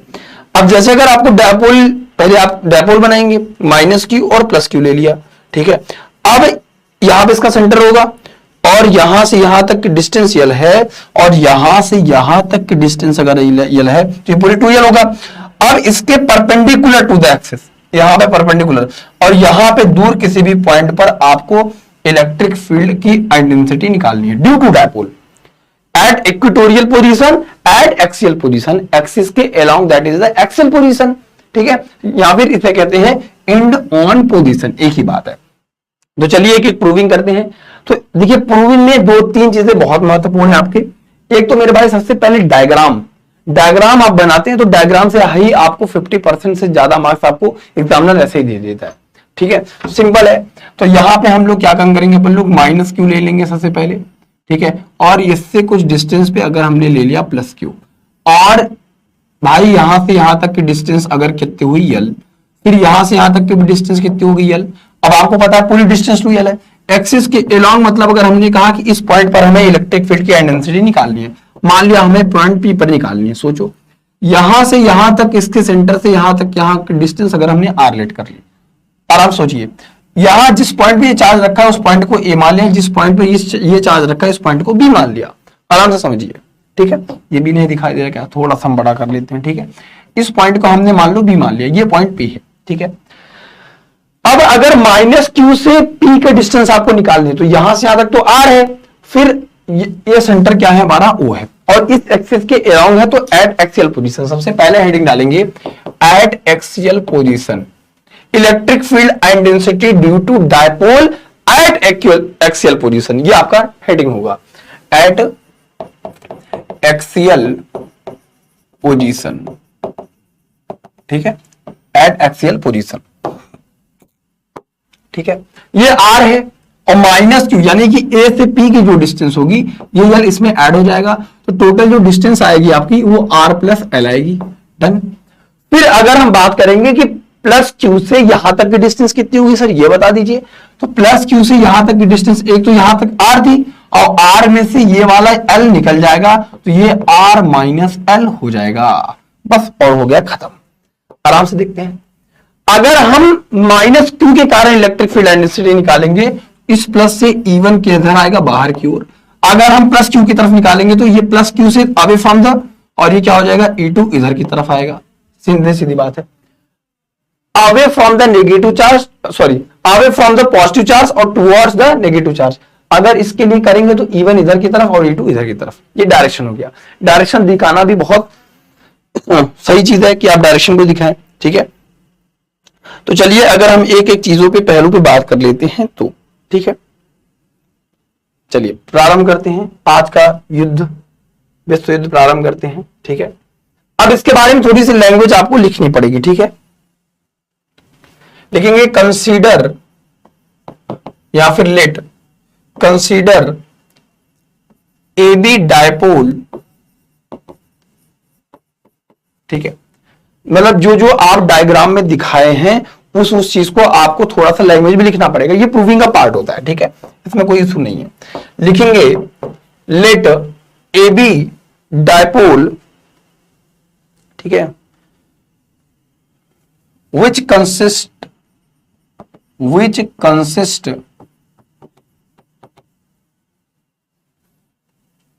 to charge minus Q and plus Q, या फिर आप ये भी कह सकते हैं विथ अपोजिट नेचर, ठीक है। सेपरेटेड बाय अ डिस्टेंस, क्या separated by distance small two L, distance small two L, ठीक है। Along the axis we have to find, हमें क्या निकालना है भैया, we find electric field and density at a point P, ठीक है, at a point P हमें निकालना है, आराम से समझेंगे, ठीक है। लिखेंगे electric field intensity, electric field intensity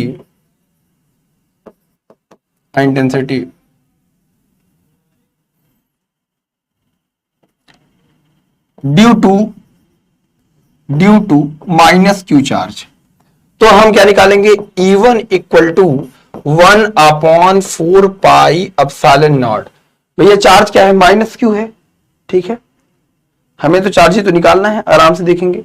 तो Q अपॉन में क्या कर लेंगे, डिस्टेंस कितनी है भैया, R माइनस एल ही तो है, अगर हम माइनस क्यू के लिए निकालेंगे तो R प्लस एल करेंगे, ठीक है, आराम से करेंगे, ठीक है। तो अगर हम क्या निकालें माइनस क्यू के लिए, तो माइनस क्यू के लिए क्या काम कर लेंगे, डिस्टेंस कितनी है, इस पॉइंट से यहां तक की डिस्टेंस कितनी निकाली है, R प्लस एल, तो लिख लेंगे R प्लस एल का होल स्क्वायर, इक्वेशन फर्स्ट मान लेंगे इसको, ठीक है। फिर अगर हम बात करें आपसे इलेक्ट्रिक फील्ड इंटेंसिटी,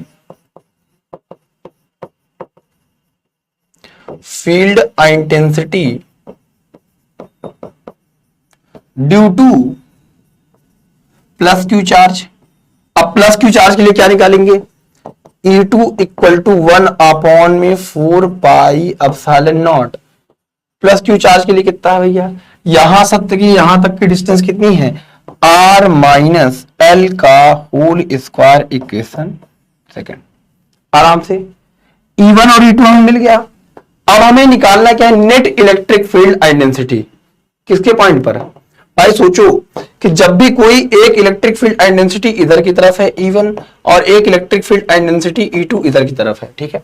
अगर हम बात करें प्लस क्यू के कारण तो इधर की तरफ है, अगर हम माइनस क्यू के कारण करें तो इधर की तरफ है। तो अगर हम बात करें net electric field and density, क्या करेंगे, net electric field and density मेरे भाई, ठीक है, लिखेंगे नेट, यहां तक सभी को दिखाई दे रहा होगा, net electric field intensity, electric field eight point P, क्योंकि हमें पॉइंट पी पर ही निकालना है, आराम से देखेंगे सुकून से, ठीक है ठीक है। तो E इक्वल टू क्या कर लेंगे मेरे भाई, E equal to net electric field intensity at a point P। अगर ये दोनों किस कोण पे हैं, एंगल थीटा कोण पे है, यानी कि एक दूसरे के अपोजिट हैं, तो दोनों क्या कर देंगे भैया, सब्ट्रैक्ट कर देंगे, ठीक है मेरे भाई मेरे दोस्त, ठीक है। तो आराम से लिखेंगे E equal to E2 minus E1 कर देंगे, ठीक है, आराम से देखो। तो E इक्वल टू क्या आ जाएगा, E2 की वैल्यू क्या है, 1/4 pi epsilon naught Q upon में R माइनस L का होल स्क्वायर, फिर माइनस है 1/4 pi epsilon naught Q upon R plus L का होल स्क्वायर, ठीक है, ये है हमारे पास R प्लस L का होल स्क्वायर। यह थोड़ा सा नहीं दिख रहा होगा, हल्का सी डायग्राम आगे पीछे कर देते हैं, फिर आपको दिखाई देगा, क्योंकि दिखना बहुत जरूरी है। क्या कर देंगे, R प्लस L का होल स्क्वायर, ठीक है, डायग्राम बना देते हैं वापस से, यहां पे प्लस क्यू चार्ज था तो यहां माइनस क्यू चार्ज कर लेंगे, ठीक है, डन। बस अब कुछ बचा नहीं, इसकी प्रूविंग लगभग आ गई है, बस आपको मेरे भाई क्या काम करना है, इसकी प्रूविंग करनी है, ठीक है, और इसकी प्रूविंग हर साल आपको पेपर में देखने को मिलेगी। तो यहां पे क्या आ जाएगा, E इक्वल टू, इसमें कॉमन क्या है, Q बटे 4 पाई एप्सिलॉन नॉट कॉमन हो गया, बचा क्या, 1/R माइनस L का whole square plus, sorry minus है यहाँ, फिर माइनस लगा लेंगे 1/R प्लस L का होल स्क्वायर, ये बचा। Net electric field intensity निकालना है, Q upon 4 pi epsilon naught, इसका मल्टीप्लाई इधर, इसका मल्टीप्लाई इधर, तो R प्लस L का whole square, R plus L का whole square minus R minus L का होल स्क्वायर हो जाएगा, अपॉन में एक ब्रैकेट में A प्लस बी, एक ब्रैकेट में A minus B, A square minus B square का होल स्क्वायर हो जाएगा, ठीक है, A square minus B square हो जाएगा, ठीक है। अब A प्लस बी का होल स्क्वायर, बस इसको ओपन करने की जरूरत है, Q upon 4 pi epsilon naught क्या हो जाएगा, A square plus B square plus 2RL हो जाएगा। फिर ये माइनस है, अब जो चीज ब्रैकेट में माइनस में रहती है बाहर आएगी तो प्लस में हो जाएगी, R स्क्वायर रहेगी प्लस में तो माइनस आ जाएगा, प्लस L का स्क्वायर होगा तो माइनस L का स्क्वायर, और माइनस 2 भी तो ये प्लस हो जाएगा, प्लस 2RL हो जाएगा, अपॉन ब्रैकेट में क्या है, R square minus L square का होल स्क्वायर हो जाएगा। बस नजर स्क्रीन पर देखिए, सिंपल है, बस कैलकुलेशन है, ठीक है। R स्क्वायर से L स्क्वायर और R स्क्वायर से L स्क्वायर, ये प्लस है माइनस से कट गया, 2RL और 2RL, एक R 2R, एक X 2X, तो 2RL 4RL, E बराबर कितना आ गया, Q अपॉन में 4 pi epsilon not 4RL upon में कितना हो जाएगा, R square minus L square का होल स्क्वायर हो जाएगा। देखिए अब एक लाइन हमारे पास बचा, सिंपल बात है, इस 4 को हम लिख सकते हैं बड़े आराम से 2 इंटू 2RL, ठीक है, 2 इंटू 2RL। अब देखो हमारे पास 2 है, L है, Q है, 2LQ को लिख सकते हैं P यानी कि इलेक्ट्रिक डायपोल, P बराबर चूंकि एज वी नो दैट हम जानते हैं 2LQ, हमारे पास क्या मिला 2LQ। और हम एक बात बहुत अच्छे से जानते हैं कि जो R का मान है, ये R डिस्टेंस है इस पॉइंट से यहां तक कि जिस पॉइंट पर हमें एक्सियल पोजीशन पर निकालना है, और वो L होती है वो बहुत ही मिनिमम डिस्टेंस होती है, यानी कि in the comparison of small L is very less than compare to R, क्योंकि हम किसी दूर किसी पॉइंट पर निकाल रहे हैं। तो हम ये बात और कह सकते हैं कि R का जो मान होगा वो बहुत ज्यादा है किसके कंपेयर में, L के मान में। तो L के मान, we neglect the value of L, ये आप लिखेंगे वी नेग्लेक्ट, पहले इसको ऐसे बना लें ठीक है, लिख देंगे we neglect the value of L, neglect कर दिया, L को खत्म कर दो, जीरो मान ले लगभग। हमारे पास 2L Q के प्लेस पे 2L Q के प्लेस पे P हो गया, तो हमारे पास जो वैल्यू बचेगी वो क्या बचेगी, E इक्वल टू 1/4 पाई क्या बचेगा, P बचा, P लिख लिया। अब हमारे पास 2R बचा है, इंटू 2R बचा हुआ है, क्योंकि 2L Q को लिया, 2R बचा हुआ है, और R स्क्वायर का इसको 0 मान लिया, R स्क्वायर का होल स्क्वायर यानी कि R की पावर 4, R की पावर 4, एक R से एक R खत्म हो गया, equal to 1/4 pi epsilon naught 2P upon में R क्यूब हो जाएगा। ये एक्सियल पोजीशन पे क्या आ गया, electric field intensity due to an axial position. इसकी प्रूविंग कर लेंगे, बहुत सिंपल है, थोड़ा सा कैलकुलेशन यहां पे करना पड़ा, इसका स्क्रीनशॉट लेंगे इतना ही, और लैंग्वेज भी ऐसे लिख के आप इस चीज को ऐसे सॉल्व कर सकते हैं। इसका स्क्रीनशॉट ले लेंगे, फिर हम आपको थोड़ा सा आगे बताते हैं इक्वेटोरियल पोजीशन। ठीक है, अब आता है मेरे भाई एट इक्वेटोरियल पोजीशन, क्या, ठीक है, एट इक्वेटोरियल पोजीशन, हेडिंग डालेंगे एट इक्वेटोरियल पोजीशन। इसमें जो दूसरा कंडीशन होता है एट इक्वेटोरियल पोजीशन, ठीक है, एट इक्वेटोरियल पोजीशन। इक्वेटोरियल में क्या काम करना है, कुछ नहीं, बस पहले डायग्राम पे फोकस करो, बाकी चीजें बहुत आसान हो जाएंगी। ठीक है, ध्यान से देखो मेरे भाई, ये है हमारे पास माइनस क्यू चार्ज, ये है हमारे पास प्लस क्यू चार्ज। ठीक है, इसको बहुत ही मिनिमम डिस्टेंस पे रख दिया। ठीक है, और यहां से यहां तक की डिस्टेंस सभी को पता है 2L हो गई। ठीक है, ये L है तो ये भी L हो जाएगा। ठीक है, डन, इतनी बात सभी को क्लियर है, इतनी बात सभी को दिखाई भी दे रही होगी, है ना, थोड़ा छोटा छोटा है, थोड़ा बड़ा बड़ा लिख देता हूं। ठीक है, क्योंकि डायग्राम महत्वपूर्ण है मेरे भाई, यहां पे माइनस क्यू ले लिया, ठीक है, यहां पे प्लस क्यू ले लिया। ठीक है, और यहां से इसको मिनिमम डिस्टेंस L और इसको L मान लिया, टोटल 2L हो जाएगा। इक्वेटोरियल पोजीशन मतलब यहां से किसी भी पॉइंट पर हमें निकालना है। ठीक है, अब ये प्लस क्यू है, इसको यहां से ऐसे मिला दिया, यहां पे इसको ऐसे मिला दिया। ठीक है, ट्रायंगल का एक शेप ले लिया। प्लस क्यू के लिए जो इलेक्ट्रिक फील्ड एंड डेंसिटी आएगी E1 वो इस डायरेक्शन में आएगी, प्लस अब फ्रॉम द, और E2 जो का जो वैल्यू आएगा वो लगभग इधर की तरफ आएगा, E2 बेचारे इधर की तरफ आएंगे। ये दोनों ऐसे थीटा कोण पर हैं, इन दोनों का जो रिजल्टेंट आएगा वो इधर की तरफ आएगा। ठीक है, यानी कि ये जो एंगल आएगा इसके यहाँ पे इस पॉइंट पर दो कंपोनेंट बनेंगे, एक इधर बनेगा, एक E1 cos थीटा और एक E1 sin थीटा, और ऐसे ही एक ऊपर बनेगा E1 cos थीटा और E2 cos थीटा। अगर आपको मैं बता दूं तो इस पॉइंट पर बनेगा E1 cos theta plus E2 cos theta, दोनों इस डायरेक्शन में बनेगा भाई। इसका अगर ये अगर थीटा कोण पर है तो इसका जो कंपोनेंट बनेगा E1 sin थीटा इधर बनेगा और E2 cos थीटा इधर बनेगा, E1 cos थीटा इधर बनेगा। फिर अगर हम E2 के लिए बात करेंगे तो एक E1 cos थीटा इधर बनेगा और E2 sin थीटा इधर बनेगा। क्योंकि ये दोनों एक दूसरे के क्या है, अपोजिट डायरेक्शन में है, तो साइन थीटा वाले एक दूसरे को क्या कर देंगे, इंटरसेक्ट, हटा दे, खत्म, टाटा बाय बाय। हमें मिला ये रिजल्टेंट इस साइड में। ठीक है, अगर ये थीटा कोण पर तो ये भी थीटा कोण पर। ठीक है, तो इन दोनों का E1 और E2 cos थीटा दोनों का डायरेक्शन चूंकि सेम है। ठीक है, ये रही पूरी पॉइंट वाली बात। ये है मेरे भाई A, अगर इसको मान लिया B, इसको मान लिया P, और हमने क्या मान लिया, इसको सेंटर को O। अगर ये L है और ये भाई साहब अगर ये जो डिस्टेंस है ये R गिवन है, सोचो ये L है और ये R है, अगर ये इसके साथ कोण थीटा बना रहा है तो तुम सोचो ये R है ये L है, तो ये हाइपोटेनियस हो गया। तो हाइपोटेनियस का स्क्वायर बराबर बेस का square plus perpendicular R square plus L square किसका। ठीक है, अगर ये R square plus L square है तो ये भी कितना होगा, R स्क्वायर प्लस L का स्क्वायर होगा।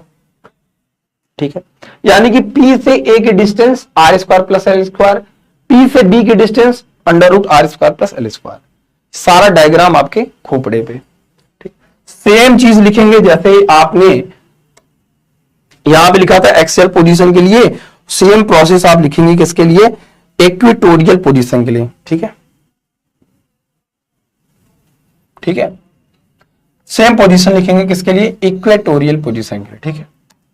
तो थोड़ा साफ लिख देता हूं,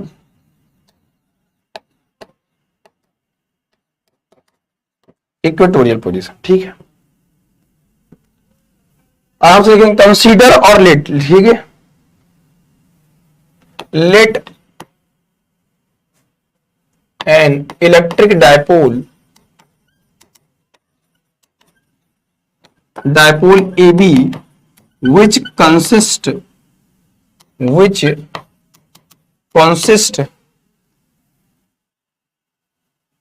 plus Q and minus Q separated by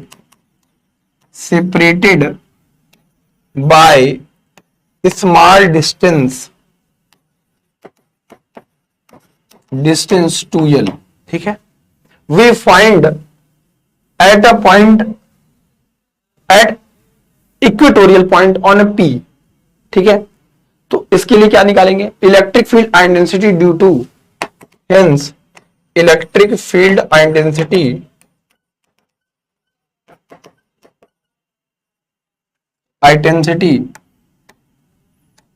ठीक है,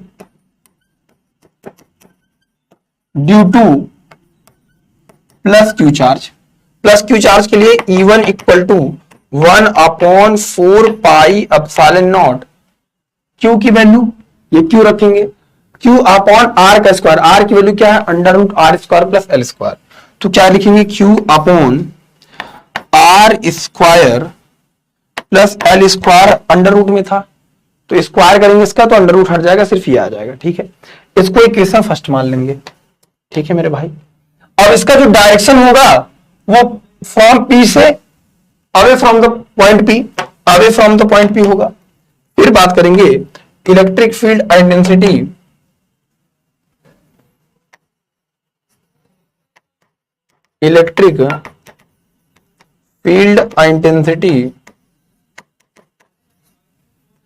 due to minus Q charge. अब माइनस क्यू चार्ज की जब हम बात करेंगे तो E2 इक्वल टू क्या मिल जाएगा, 1/4 pi epsilon naught, Q upon में कितना हो जाएगा R square plus l square का सेम हो जाएगा, इक्वेशन सेकंड हो जाएगा, ठीक है। अब हमें ये पता है बहुत अच्छे से कि मेरे भाई बहुत सिंपल बात है कि ये E1 cos थीटा और E2 cos थीटा दोनों सेम डायरेक्शन में है, जो नेट इलेक्ट्रिक फील्ड इंटेंसिटी आएगी, चूंकि E1 और E2 सेम डायरेक्शन में है तो E1 और E2 हम बराबर कर दिए और दोनों का डायरेक्शन क्या है, इधर है, तो नेट इलेक्ट्रिक फील्ड इंटेंसिटी जो आएगी, नेट इलेक्ट्रिक फील्ड जो आएगी वो कितनी आएगी, E equal to E1 cos theta plus E2 cos theta, बराबर हम ये कह सकते हैं E equal to 2E1 cos theta कर सकते हैं बड़े आराम से, ठीक है। 2E1 cos थीटा कर सकते हैं चूंकि वैल्यू सेम है दोनों की। E इक्वल टू क्या हो जाएगा, 2 इंटू E1 का वैल्यू रख दो 1/4 pi epsilon naught, Q upon में R square plus L square into cos theta हो जाएगा। अगर आप इसको ट्रायंगल मान रहे हैं तो कॉस थीटा बराबर क्या हो जाएगा, आराम से आप सोचो कि यहां पे कॉस थीटा बराबर कैसे निकालेंगे। देखो सिंपल बात है, अगर हम ट्रायंगल मान रहे हैं PAO को तो कॉस थीटा बराबर क्या होता है, base upon hypotenuse, base upon hypotenuse होता है कि नहीं। बेस हमारा क्या है, L है, हाइपोटेनियस क्या है, √r² प्लस l स्क्वायर, तो बेस अपॉन हाइपोटेनियस, ठीक है। ये परपेंडिकुलर, ये बेस है हाइपोटेनियस, ठीक है। यल अपॉन कितना हो जाएगा, √r² प्लस l स्क्वायर, यानी कि जहां जहां कॉस थीटा है वहां L upon √r² plus l square लिख सकते हैं, सिंपल बात है।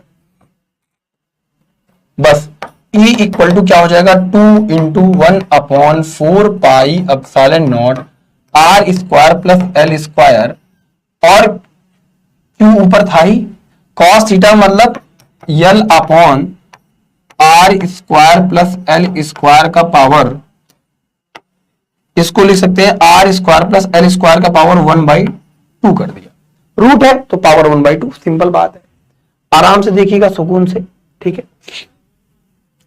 अब मेरे भाई क्या हो जाएगा, हमें ये बात बहुत अच्छे से पता है, एक क्यू है, एल है और 2 है। As we know that P equal to electric dipole, अब उसी के लिए तो हम निकाल रहे हैं electric field intensity due to dipole के लिए, तो जहां जहां 2Lq दिखेगा वहां पे हम डायपोल कर सकते हैं, P बराबर 2Lq, तो आराम से कर लेंगे। तो यहां से हमें hence we have equal to 1/4 pi epsilon naught 2Lq को क्या लिख सकते हैं, P अपॉन, अब देखो पावर में 1/2 है, ये पावर में 1 है, 1/2 और प्लस 1 कितना हो जाएगा, 3/2 हो जाएगा, ठीक है। तो यहां से कितना हो जाएगा, R square plus L square का पावर कितना हो जाएगा, 3/2 हो जाएगा, और इसको मिटा देंगे, ठीक है मेरे दोस्त।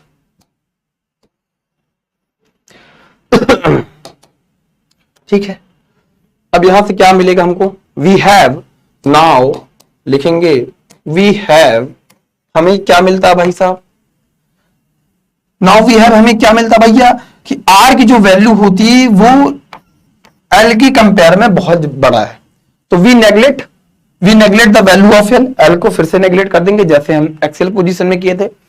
अब ई बराबर हमें क्या आएगा, हम इक्वेटोरियल पोजीशन में निकाल रहे हैं 1/4 pi epsilon naught P upon R square का पावर 3/2, पावर का पावर आपस में मल्टीप्लाई तो 2 से 2 कट जाएगा, तो यहां से E बराबर आ जाएगा 1/4 pi epsilon naught P upon में R³ आ जाएगा। ये एक्सियल का, ये इक्वेटोरियल का आ गया, ये किसका आ गया, इक्वेटोरियल का आ गया, और वो किसका आया था 2P अपॉन R³। कभी कभी इनका रेशियो पूछा जाता है, तो अब ये इंपॉर्टेंट बहुत जरूरी बात है कि किसका रेशियो कब पूछा जा रहा है, कब एक्सियल अपॉन इक्वेटोरियल कह रहा है, कब इक्वेटोरियल अपॉन एक्सेल कह रहा है, तो 2:1 कह रहा है कि 1:2 कर रहा है। इसमें अभी तक हमने सिर्फ electric field, electric charges and field में इलेक्ट्रिक पढ़ा, इलेक्ट्रिसिटी के कितने ब्रांच होते हैं, कौन कौन से टॉपिक पढ़ने हैं, और इसकी ये 2 प्रूविंग बहुत इंपॉर्टेंट है, ठीक है। अब इसमें एक चीज बहुत छोटी सी रह गई है, उसको हम मतलब नेक्स्ट वीडियो में कंप्लीट करने की कोशिश करेंगे, टॉर्क वाला, टॉर्क बचा है बस, टॉर्क के बाद ये टॉपिक आपका पूरी तरीके से खत्म हो जाता है, ठीक है। टॉर्क के बाद हम इस चीज को आपको नेक्स्ट वीडियो में पढ़ाएंगे, उसमें अब बचा है आपका इलेक्ट्रिक फ्लक्स तथा गॉस का थ्योरम, जिसको हम नेक्स्ट वीडियो में बताएंगे। आप ये पूरा प्रूविंग आप आराम से सिंपल लैंग्वेज में आराम से अपने बुक्स नोट्स में नोट कर लेंगे, नोट्स अपना बनाएंगे, और ये वीडियो आपको कैसी लगी कमेंट्स करेंगे, ठीक है। और आपको किन किन चैप्टर्स में प्रॉब्लम होती है उसको कमेंट सेक्शन में जरूर करेंगे। वीडियो को पूरा प्यार और सपोर्ट देंगे मेरे भाई, वीडियो को शेयर करेंगे जो वीडियो को बाद में देखते हैं, ठीक है। और ऐसे ही आपके लिए वन शॉट की जितनी भी हर चैप्टर्स की वीडियो धीरे धीरे बनाते रहेंगे, बस सबका प्यार सपोर्ट मिलता रहे, ठीक है। तो नए हैं तो चैनल को सब्सक्राइब कर लेंगे। थैंक यू सो मच प्यारे बच्चों, love you all, take care.